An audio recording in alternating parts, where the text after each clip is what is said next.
Bonjour, aujourd'hui on va résoudre un problème mécanique par deux méthodes. On va résoudre le problème par méthode analytique et après on va le résoudre par méthode des éléments finis sur ANSYS. Alors notre problème est un pont constitué de 11 éléments. Ce pont est placé sur deux appuis pivots au point 1 et au point 7. Les éléments de ce pont font 3,6 mètres et on a des efforts appliqués au point 1, 3, 5 et 7. De 280 kN, 210 kN, 100, 280 kN, 360 kN. On va commencer par calculer les contraintes au point 1.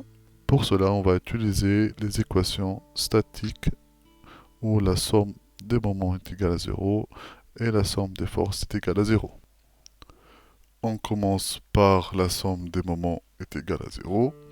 On a moins 280 fois 0, moins 210 fois 3,6, moins 280 fois 7,2, moins 360 fois 10,8. Il ne faut pas oublier d'ajouter les forces de réaction au point 7, où FR égale F7. En revenant sur notre équation, on peut ajouter F7 fois 10,8 et la somme est égale à 0. Ce qui nous donne F7 égale à 617 kN. La deuxième équation est la somme des forces est égale à 0. Ainsi, on a moins 280, moins 210, moins 280, moins 360 plus F7. Il ne faut pas aussi oublier la force de réaction au point 1.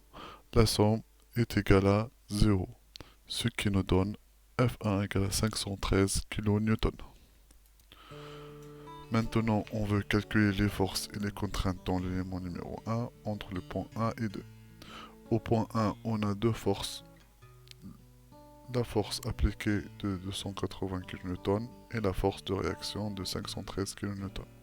Cette poutre fait un angle avec le résultat de 60 degrés et 30 degrés avec la direction des efforts appliqués au point numéro 1. La somme des efforts appliqués au point 1 est égale à 233 kN. On cherche à calculer la force F1 dans la direction de l'élément.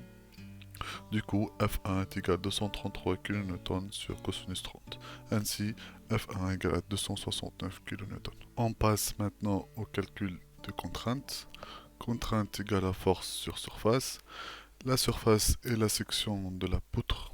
Dans notre cas, la section est égale à 3250 mm². Enfin, ça nous donne sigma E1 est égal à 82,8 mégapascal.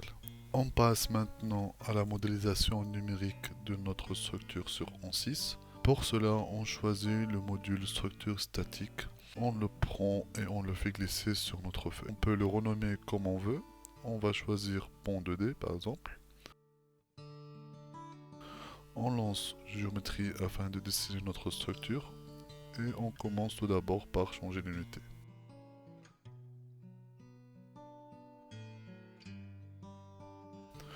On choisit mètres pour les longueurs.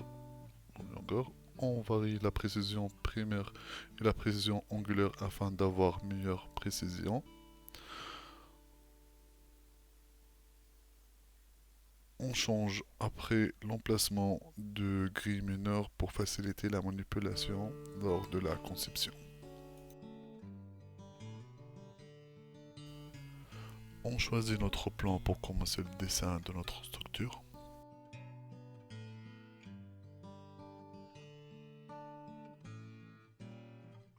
On dessine nos éléments avec une longueur de 3,6 mm et un angle avec des horizontales de 60 degrés. On répète cette manipulation afin de dessiner toute la structure en 2D.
Une fois notre structure est dessinée, on clique sur l'outil sélectionné et après on passe au module préparé.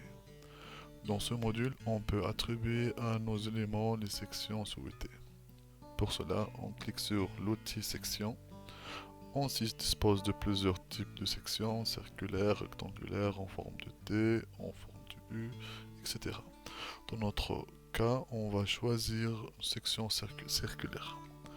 On voit que nos éléments sont passés en couleur verte, ça veut dire qu'on les a attribués une section. Et on peut voir les paramètres de notre section de profilé et dans notre cas on a l'air est de 314,6 mètres carrés. Par contre, nous on veut que notre section fait 3250 mètres carrés et maintenant il faut la changer. Pour cela, il faut aller dans la fenêtre structure, cliquer sur section de profilé, après clic droite sur cercle et on choisit modifier la section de profil. Une autre fenêtre de conception va nous ouvrir avec la section circulaire. On va changer le rayon du cercle et un calcul simple peut déterminer le rayon pour une surface de cercle de 3250 mm² et on fait copier-coller cette valeur. Clic droite en haut sur côté gradué et après on peut changer le rayon du cercle.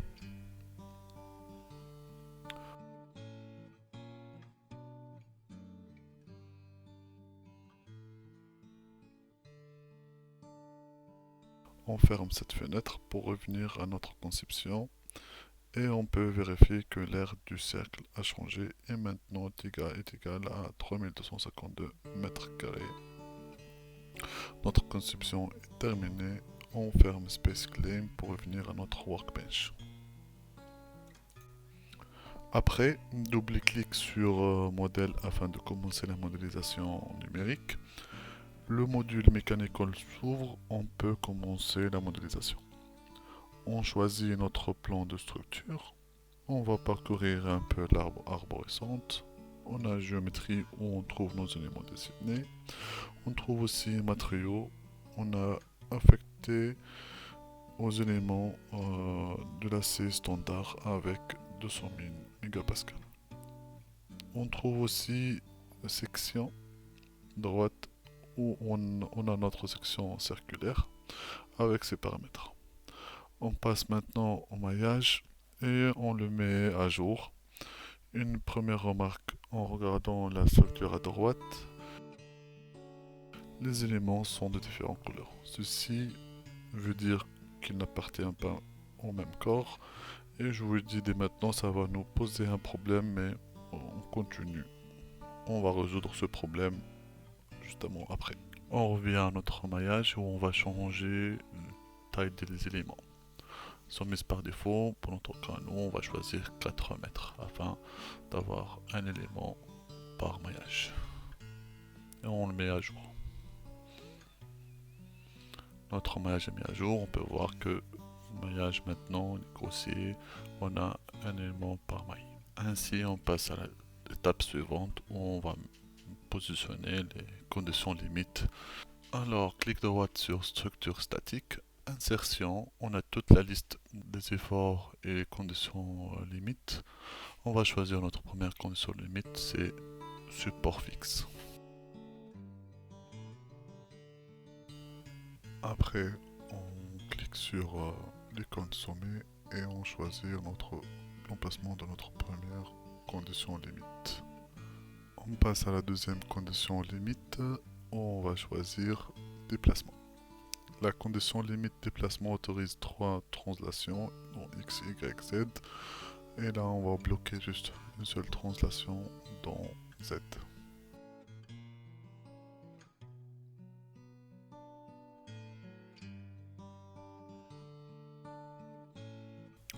On passe maintenant à l'application de nos forces dans le point 1, 3, 5 et 7. Il faut justement faire attention à la direction des applications des forces avec signe négatif, oui ou non, selon notre repère. Il faut faire attention aussi aux unités. Là, les unités sont en newton, du coup, il faut multiplier fois 1000 parce que nos unités sont en kilonewton.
Dès qu'on termine avec les efforts, on peut lancer notre calcul.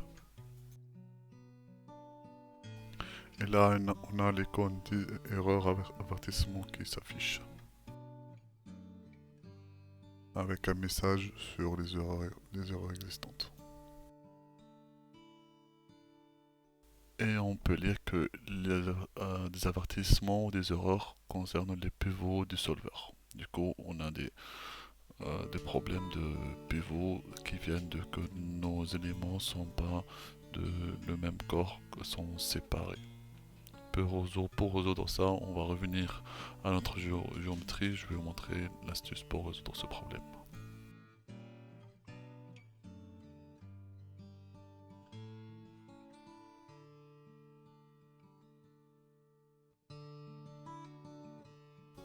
On clique sur Système et on regarde au niveau des propriétés, surtout analyse, au niveau d'analyse, partager la topologie, où il est écrit devant 100. En ouvrant le menu de roulant, on trouve 4 types de partage. On a 100 groupes partagés fusionnés. Bon, je vous laisse le soin de regarder le help afin de bien comprendre, mais on va choisir fusionner et là le système va prendre tous les éléments comme un seul corps. Du coup, on n'aura pas un problème de liaison entre pivots entre les différents éléments.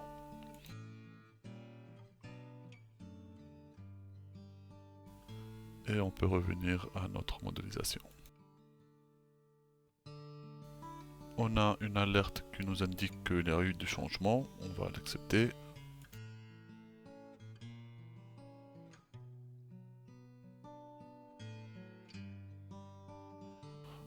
On a perdu le maillage, on remaille notre structure. On remarque maintenant que tous les éléments ont la même couleur, ça veut dire qu'ils appartiennent au même corps. Et on peut remarquer l'existence des points d'interrogation au niveau de nos conditions limites parce que maintenant c'est plus des éléments séparés, c'est tout un seul corps et du coup on a perdu les conditions limites qu'on a mis en place. On va les réaffecter au point de notre point.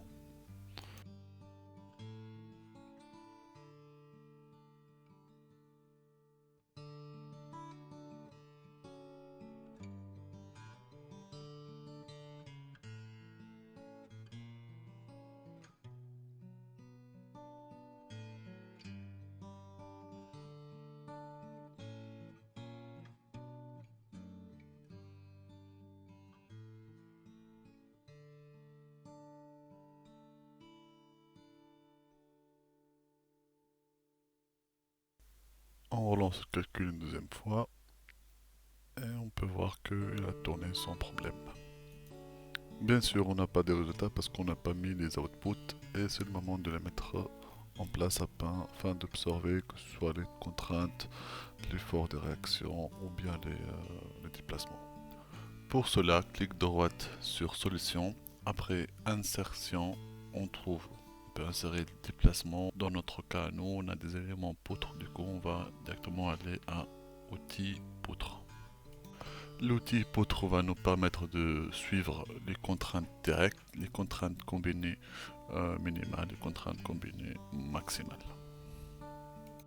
On peut suivre aussi le déplacement dans nos éléments. Pour cela, il faut cliquer droite sur Solution, Insertion, Déplacement, après Déplacement total. Autre méthode pour calculer le déplacement total, c'est qu'on va passer par outil poutre. Clique droite sur outil poutre, Insertion, outil poutre, Déplacement, après total. Comme on a vu précédemment, on a besoin de suivre les efforts de réaction. Pour cela, on peut directement les déterminer à travers le calcul élément fini. Pour cela, clique droite sur outil poutre, insertion. On les trouve dans sonde parce que tout simplement c'est des efforts ponctuels, c'est pas une répartition sur une surface, c'est des sondes, ce qu'on peut détecter dans des endroits qu'on peut bien définir. Du coup, sonde après force de réaction. Comme les forces de réaction, il faut déterminer leurs emplacements. Ainsi, ça nous donne le choix entre les conditions limites. Du coup, on va placer une sonde de force de réaction au niveau du support fixe et une sonde au niveau du déplacement. Enfin, on a terminé et on relance le calcul. Ainsi, on peut observer les contraintes au niveau de nos éléments, sauf qu'on remarque que la répartition, c'est une répartition linéaire des contraintes, ce qui n'est pas vraiment ce qu'on attend de cette simulation. On peut aussi observer le déplacement au niveau des éléments.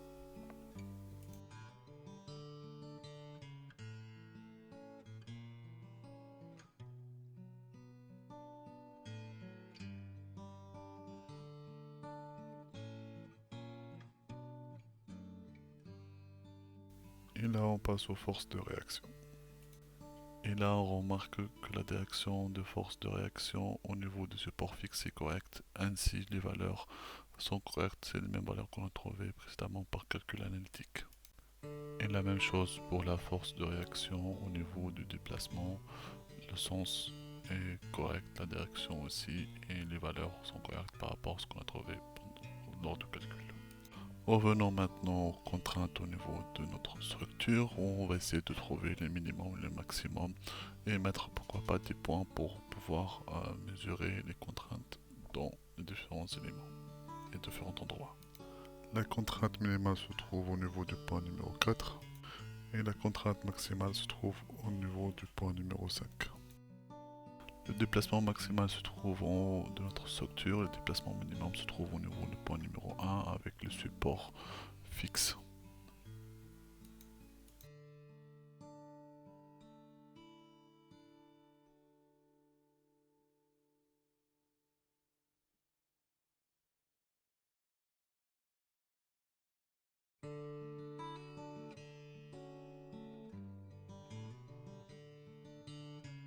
On va placer quelques sondes au niveau de l'élément numéro 1 afin d'observer la répartition des contraintes dans cet élément-là. On place 5 sondes sur cet élément-là. On peut remarquer que la valeur est de 20 mégapascales, allant de 20 mégapascales jusqu'à 27 mégapascales. Et cette valeur-là, elle est vraiment différente par rapport à celle qu'on a trouvée dans notre calcul. Cette différence ne vient pas du calcul, mais vient de la méthode d'affichage pour les contraintes. Pour remédier à ça, il faut aller dans l'onglet Résultats des points d'intégration. Option d'affichage, on peut remarquer qu'il est mis sur moyenne. Il faut changer cette méthode.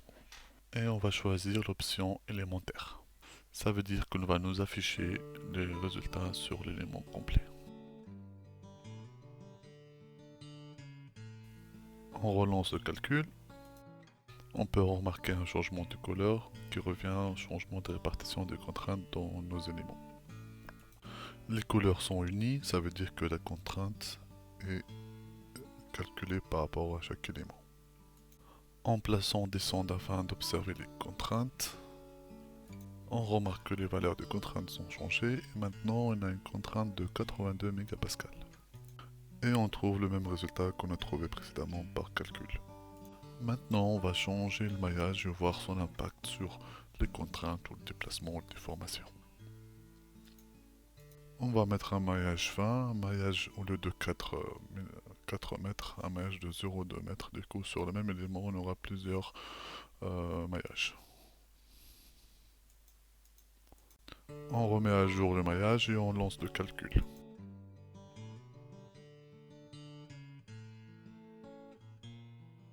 On remarque que la contrainte ne change pas parce que ça tout simplement l'option d'affichage reste affichage élémentaire.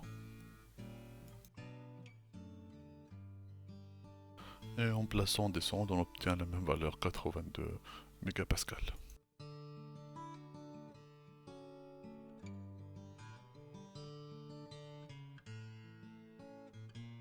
On remarque un changement au niveau de formation de la structure. Ceci est dû à la taille du maillage, puisqu'en diminuant la taille du maillage, on obtient plus de précision.